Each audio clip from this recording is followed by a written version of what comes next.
வந்து தன் குழந்தைய வந்து இடுப்புல தூக்கி வைப்பாங்க, ஏன்னா தான் பார்க்கிற உலகத்தை தன் குழந்தை பார்க்கணும் அப்படின்னு. பட் ஒவ்வொரு தந்தையும் தான் பையனை தோல் மேல தூக்கி வைப்பான், ஏன்னா தான் பார்க்காத உலகத்தை தன் பையன் பார்க்கணும் அப்படின்னு நினைப்பாங்க. அது உண்மையாக அதுல வந்து நான் ரொம்ப பெருமையாக சொல்வேன், I got the world's best dot. So அந்த எமோஷன்லேயே வந்து நான் இந்த கதைகள் பண்ணிட்டு இருக்கும்போது எனக்கு இந்த கதை மனசுக்கு ரொம்ப பிடிச்ச கதை, ஒரு ஃபாதர் அண்ட் சன் கதைன்னு. ஸோ முதல்ல இந்த கதையை எழுதும் போது, முதல்ல ஒரு கதை எழுதும் போது அதுல ஹீரோ யாரு அப்படின்னு வச்சுட்டு எந்த டேரக்டர் எழுத மாட்டாங்க. அப்படி எழுதுனா அது நல்ல கதையா வராதுன்றது என்னோட அபிப்பிராயம். ஸோ இந்த கதை நான் எழுதி முடிச்சுட்டு அதை ரிவைஸ் பண்ணிட்டு இருக்கும்போது ஒரே ஒரு ஃபிகர் மட்டும் என் கண்ணு முன்னாடி வந்துட்டு போயிட்டே இருந்துச்சு. அது யாருன்னா சத்யராஜ் சார். அப்ப சத்தியமா அதோட இந்த படம் ஹிட்டுக்கு அப்புறமோ, ஏன்னா 2 years இருக்கும்ல சார், 2 years இருக்கும் நான் இந்த கதை வந்து நான் அவர்கிட்ட சொல்லும் போது. அதே மாதிரி கும்கியோட சாங்ஸ் பார்த்த உடனேயுமே அந்த ஹீரோ, அந்த பொம்மன்றவர் மறைஞ்சு முரளி பாண்டியன் எனக்குள்ள வந்தார். அப்படியே பார்த்தேன், இவர் தான்டா நம்மளோட ஹீரோ அப்படின்ட்டு. அப்ப கும்கி படம் ரிலீஸ் ஆகல, கும்கி படம் அப்ப ரிலீஸே ஆகல. நேர போனேன், மீட் பண்ணேன், கதை கேட்டாரு. எப்பயுமே ஒரு ஹீரோட கதை சொல்லும் போது பாத்தீங்கன்னா ஒரு அரை மணி நேரத்தில் சொல்லிடுவீங்களா அப்படின்னுவாங்க. நான் போனேன் இவர்கிட்ட, சார் எவ்வளவு நேரத்தில் உங்களுக்கு சொல்ல அப்படின்னு. எவ்வளவு நேரத்தில் நீங்க சொல்ல ஆசைப்படுறீங்களோ சொல்லுங்க அப்படின்னு உடனே. ஏன்னா எனக்கு இன்னொன்னு தெரியும், இவர் அசிஸ்டன்ட் டைரக்டரா வேலை பார்த்திருக்காரு. அது எத்தனை பேருக்கு தெரியும் தெரியாது எனக்கு. விக்ரம் வந்து அசிஸ்டன்ட் டைரக்டரா வேலை பார்த்ததுனால ஒரு டைரக்ஷன் டீமோட வலி என்ன வேதனைன்றது நல்லா தெரியும் அவருக்கு. சோ என்கிட்ட எந்த ரெஸ்ட்ரிக்ஷனுமே இல்லாம you take your time to cellphone off பண்ணிட்டு உட்காந்து ஒரு கதற ஒரு 2.5 மணி நேரம் கதை சொன்னேன் இல்லையா. அந்த 2.5 மணி நேரமும் எனக்கு தெரிஞ்ச ஐ டு ஐ கான்டாக்ட். அப்படியே என் கண்ணை அவர் பார்த்தாரு, அவர் கண்ணை நான் பார்த்தேன். இங்கிட்ட அங்கிட்டு கூட திரும்பல. 2.5 மணி நேரம் வித்தவுட் இன்டர்வல் பிரேக்கோட முடிச்ச உடனே நல்லா இருக்கு ஜி அப்படின்னு கை கொடுத்துட்டு எந்திரிச்சு போயிட்டாரு. நானும் வந்துட்டேன். கரெக்டா 8 o'clock திரும்பி போன் பண்ணாரு, இந்த படம் நான் பண்றேங்க அப்படின்னாரு. ரொம்ப சந்தோஷமா இருந்துச்சு. அப்ப அடுத்த வார்த்தை ஒரு சொன்னாரு, இவ்வளவு கான்பிடண்டா நீங்க கதை சொன்னீங்கன்னா அது எடுத்துருவீங்கன்ற நம்பிக்கை எனக்கு இருக்கு, பட் இதுக்கு நான் ஃபிட் ஆவேன்ற நம்பிக்கை உங்களுக்கு இருக்கா அப்படின்னாரு. கன்ஃபார்மா இருக்குங்க, ஏன்னா ஜீன்லயே இருக்கு, ஜீன்ல இருக்கு, அவ்வளவுதான். ஒருத்தனுக்கு அந்த ஜீன் வந்துருச்சுனால முடிஞ்சு போச்சு. பிரபு சார் மாதிரி பெஸ்ட் டான்சர் நான் பார்த்ததே கிடையாது. அவர் குண்டா இருக்காருன்னு சொல்லுவாங்க, ஆனா பிச்சிருவாரு டான்ஸ். அது அப்பதான் சொன்னேன், ஜி நீங்க you can dance, you can do anything, உங்க ஜீன்ல இருக்கு, ஜஸ்ட் நீட் அ கேட்டலிஸ்ட், அதை வெளியே கொண்டு வரணும் அவ்வளவுதான் அப்படின்னு சொல்லிட்டு இந்த படம் ஆரம்பிக்கும் போது நான் சொன்னேன். ஏன்னா இந்த படம் ஆரம்பிக்கும் போது அவரு என்னென்ன படம் பண்றாருன்றது எனக்கு தெரியும். அப்ப சொன்னேன், இவன் வேற மாதிரி, இது உங்களுக்கு ஒரு வேற மாதிரி ஸ்கிரிப்ட், அரிமா நம்பி ஃபுல் ஆக்ஷன். அப்போ நான் சொன்னேன், இதுல ஆக்ஷன் இருக்கு, இது அதை விட சென்டிமெண்ட்டும் காமெடியும் கூட இருக்கணுங்க அப்படின்னு. நான் காமெடி பண்ணதே இல்லைங்க, அதுதாங்க எனக்கு தேவை. ஏன்னா ஒவ்வொன்றிலையும் புதுசா பண்ணணும்ல. அரிமா நம்பியா அப்படி எந்திரிச்சு கிளாப் பண்ணீங்க, முதல் தடவை எந்திரிச்சுனாரு, கிளாப் விழுந்துச்சு. அதே மாதிரி இந்த படத்துல பாத்தீங்கன்னா காமெடி டைமிங் மனுஷன் பிச்சு உதறிட்டான். சீரியஸா சொல்றேன், எனக்கு அப்படியே ஒரு ஷெடியூல்லையும் என்னோட கான்பிடன்ஸ் லெவல் மேல போயிட்டே இருந்தது சீரியஸாவே. அப்ப சொன்னேன் சதீஷ் ஃபர்ஸ்ட் ஹாஃப் நீங்க 2 பேரும் போதும், செகண்ட் ஹாஃப் இவர் போதும், இந்த கூட அந்த அங்க ஒரு ஓரம் பண்ணிக்கிறாரு பாருங்க, இவரு லொல்லு பண்றதுக்கு போதும். ஒரு வழியா என்னையும் சேர்த்துட்டாங்க படத்துல. அப்புறம் ஃப்ரீயா அதுதானே கூப்பிட்டாங்க. Correct sir. சோ பாத்தீங்கன்னா ஒரு டீம் எனக்கு ஃபார்ம் ஆச்சு. ஒரு சிங்கம்புலி அண்ணன், ஒரு கோவை சரலா மேடம், ஒரு கல்யாணமாலை மோகன் சார், எல்லா பேருமே வந்து பாத்தீங்கன்னா ஒரு டீம் மாதிரி எனக்கு ஃபார்ம் ஆச்சு. And then first day shoot பாத்தீங்கன்னா இந்த சாங் பிடிக்குதே சாங். எந்த டைரக்டரும் ஒரு சாங் 1 வருஷம் எடுத்திருக்கவே மாட்டாங்க. 2 நாள் மே மாசம் எடுத்தேன், அடுத்த 2 நாள் மே மாசம் போன அந்த டான்ஸ் மாஸ்டர் உட்காந்து சிரிச்சிட்டு இருக்காங்க. டே ஒரு டான்ஸா 1 வருஷம் பண்ண டான்ஸ் மாஸ்டர் நான் தான்டாங்க. சரிதா, ஏன்னா நார்தர்ன் லைட்ஸ் கிடைக்காது ஹிமாலயாஸ்ல அவ்வளவு சிம்பிளா. சோ அதனால அந்த நார்தர்ன் லைட்ஸுக்காக முதல் 2 நாள் போனோம். லிட்டரலா எல்லாருமே உடஞ்சிட்டோம், அவ்வளவு குளிர் முடியல வர பண்ணி. சோ முடிச்சுட்டு திரும்பி ரிட்டர்ன் வந்துட்டு திரும்பி இந்த மே மாசம் தான் அங்க போக முடியும், ஏன்னா திறக்க மாட்டாங்க, கங்கோத்திரி கதவு திறக்காது. 12 மாசத்துக்கு 11 மாசம் 7 மாசம் மூடி இருக்கும், 6 மாசம் தான் அந்த கோயில் திறந்திருக்கும்னு சொல்லுவாங்க. சோ வேற வழி இல்லாம திரும்பி போய் இதே சாங் ஷூட் பண்ணோம்.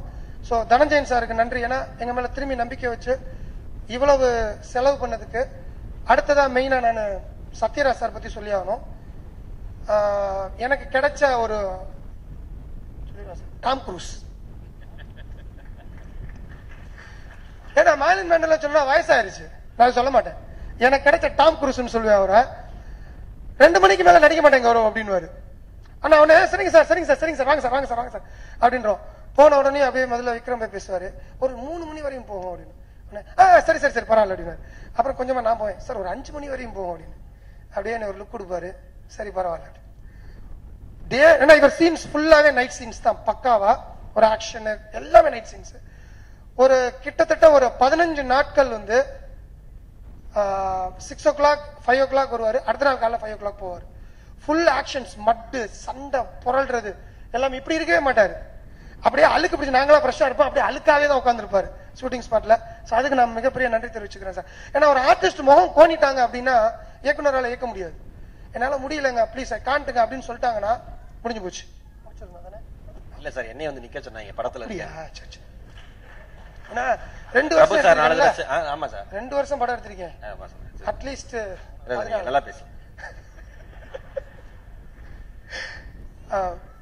சோ பாத்தீங்கன்னா சாரோட ஒத்துழைப்பு, அதுக்கப்புறமேல என்னோட பிரதர் இமான். சோ இமானுக்கும் எனக்கும் பாத்தீங்கன்னா இது சினிமாக்காக சொல்ல வரல, ஒரு 60 வருஷம் நட்பு இருக்குமா. ஏன்னா எங்க அப்பாவும் அவங்க அப்பாவும் ஃப்ரெண்ட்ஸா. இது எப்ப தெரிஞ்சுன்னா எனக்கு ஒரு முன்னாடி பழக்கமே கிடையாது. சிகரம் தடுவோட ஆபீஸ் பூஜை ஜி எல்லாரும் பேசி முடிச்சுட்டு இவரால் வர முடியல, ரெக்கார்டிங் இருக்குன்னு சொல்லிட்டு அவங்க அப்பா வந்தாங்க. எங்க அப்பா அப்படி நின்றுட்டு இருந்தாரு, வந்தாங்க, வந்து பேசிட்டு ஒரு பொக்கை கொடுத்துட்டு கிளம்புறப்பா அப்படின்னு கிளம்புனாங்க. கிளம்புனோடனே பார்த்தா அந்த நாள் ஞாபகம் மாதிரி 2 பேரும் டபாரம் திரும்பினாங்க. எப்படின்னு பார்த்தாங்க, ஹே இல்லப்பா அப்படின்றாரு. பொண்ணு இங்க இருந்து இவரு டேவிட் அப்படின்றாரு. பாத்தீங்கன்னா அங்க ஒரு பாச மலை அப்படியே ஓடுது. 2 பேரும் கட்டி பிடிச்சிக்கிட்டாங்க, இது பண்ணிக்கிட்டாங்க. கேட்டா 30 years அவங்க 2 பேரும் ஃப்ரெண்ட்ஸ். 15 வருஷமா இவர் சென்னைக்கு வந்துட்டாரு, எங்க அப்பா முதல்ல இருந்ததுனால யாருக்குமே தெரியல. இங்க பார்த்த உடனே அந்த ஒரு பைண்டிங். அடுத்த நாள் காலையில நான் அவரை போய் பாக்குறேன், என்ன அப்பா மகனேன்னு கூப்பிட்டாரு. சோ அந்த ஒரு பைண்டிங் வந்தோடனே நினைச்சிட்டேன் கன்ஃபார்மா இவர்கிட்ட சூப்பர் ஹிட் பாடல்களை புடிங்கிடலாம்டா டெஃபினட்டா அப்படின்ட்டு. அது ஏன் ஸ்டுடியோ மாதிரி எங்கேயுமே கேட்க மாட்டேன், நான் வாட்டுக்கு போவேன் நான் வாட்டுக்கு வருவேன். கிட்டத்தட்ட ஒரு 6 மாசமா 6 சாங், மாசத்துக்கு ஒரு சாங் தான் பண்ணுவோம். சோ இன்னைக்கு ஒரு ஆல்பத்துல ஒரு சாங் ஹிட்டாரதே பெருசு. 5 சாங்குமே எனக்கு ஹிட் பண்ணி கொடுத்துருக்க இமானுக்கு மிகப்பெரிய நன்றி. அவங்க அப்பாவுக்கும் சரி எங்க அப்பாவுக்கும் சரி நட்புனால. அதுக்கடுத்து என்னோட கேமராமேன் விஜய், நானும் அவனும் ஆல்ரெடி தூங்கா நகரத்துல இருந்து ஒர்க் பண்ணிட்டு இருக்கோம். So we always try for shots not taken. அதை நான் சொல்லுவேன், இந்த ஷாட் இப்படி வைக்கணும்னு நினைச்சா இப்படி தூக்கி வை, எப்படியாவது வை, நீ கேமராவை திருப்பு, கேமரான்றதே திருப்புறதுக்கு தானே, நீ எப்படினாலும் போய், ஆனா எனக்கு ஒரு ஷாட் புதுசா இருக்கணும் அப்படின்னு. இந்த படத்துல ஒரு சின்ன ஒரு ட்ரையல் எரர் மெத்தட் ஃபாலோ பண்ணிருக்கோம். ஃபர்ஸ்ட் ஷாட், படத்துல opening shot 4.5 minutes uncut shot. Uncut shot songs எடுத்திருக்காங்க. சீனா 4 இடத்துல கேமரா டிராவல் ஆகும். ஒரு ஹாஸ்பிட்டல், ஒரு வீடு, ஒரு ஆம்புலன்ஸ், அண்ட் தென் திரும்பி அந்த ஆபரேஷன் தியேட்டர்.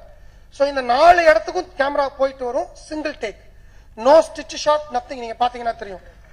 கிட்டத்தட்ட 13 நாள் அந்த ஷாட் நானும் அவனும் பிளான் பண்ணி, ஆர்டிஸ்ட் கரெக்டா அங்க வரணும், ஏன்னா பேக்ரவுண்ட் ஆர்டிஸ்ட் கரெக்டா நிக்கணும், நிக்க மாட்டாங்க யாருமே. சோ கிட்டத்தட்ட அந்த சாங் அந்த சீக்வன்ஸ் மட்டுமே 2 days ஷூட் பண்ணோம். அண்ட் எஸ்பெஷலி கிளைமேக்ஸ் ஃபைட் தெரியும், ஒரே ஒரு சோர்ஸ் லைட் மட்டும் வச்சு மொத்த ஃபைட்டு இவரும் என்னோட சரணுக்கும் ஒரு ஃபைட் சீக்வன்ஸ் பண்ணிருப்போம். என்னோட மாஸ்டர் திலீப் இங்க வரல, பிச்சு கொடுத்திருந்தார் சூப்பர்வா. டெஃபினட்டா இந்த படம் டெக்னிக்கல் ரீதியாகவும் ஒரு பெரிய லெவல்ல இருக்கும் அப்படின்னு நான் நம்புறேன். அடுத்து என்னோட எடிட்டர் பிரவீன், நேஷனல் அவார்டு வாங்கினவரு. சோ இந்த படத்துக்கு அவரும் கொஞ்சம் நிறைய மெனக்கிட்டு இருக்காரு. ட்ரெய்லர் பார்த்தாலே தெரியும், ட்ரெய்லரே கிட்டத்தட்ட 1 மாசம் கட் பண்ணோம். மிச்ச படத்தெல்லாம் தள்ளி வச்சுட்டு எனக்காக அவர் உழைச்சாரு. என்னோட ஆர்ட் டைரக்டர்ஸ், என்னோட ஃபைட் மாஸ்டர்ஸ், எஸ்பெஷலி என்னோட டீம், அசிஸ்டன்ட் டைரக்டர்ஸ் டீம். ஏன்னா நான் ரொம்ப கொஞ்சம் கோவப்படுவேன் ஸ்பாட்ல. அதுக்கு ஒரே காரணம் என்னோட குரு ரவிக்குமார் சார். அவர்கிட்ட இருந்து அந்த பழக்கம் அப்படி என்கிட்ட வந்துருச்சு. அது எதுக்காகனா, ஒவ்வொரு தடவையும் கோவப்படும் போதும் ஒரு ப்ரொடியூசரோட காசு சேவ் ஆகுதுன்னு சொல்லுவாரு எங்க டைரக்டர். இம்மீடியட்டா நீ கோவப்படு, இம்மீடியட்டா வேலை நடக்கும். ஒரு நாள் முடிக்க வேண்டிய சீன் 1/2 நாள்ல முடிச்சேன்னா அது நீ ப்ரொடியூசருக்கு பண்ற மிகப்பெரிய கடமைடா அப்படின்னு சொல்லுவாரு. சோ அதே மாதிரி இந்த படத்தை 90 நாள் ஷூட்டிங் பிளான் பண்ணி 77 நாள்ல முடிச்சோம் நாங்க. அந்த கோபத்தெல்லாம் தாங்கி என் கூட துணை நின்ற என்னோட அசிஸ்டன்ட் டைரக்டர்ஸ், என்னோட அசோசியேட், என்னோட கோ டைரக்டர்ஸ் அண்ட் மீடியாவோட சப்போர்ட்ஸ் எல்லாமே இந்த படத்துக்கு பெருசா இருக்கணும்னு நான் எல்லாம் இறைவனை வேண்டிக்கிறேன்.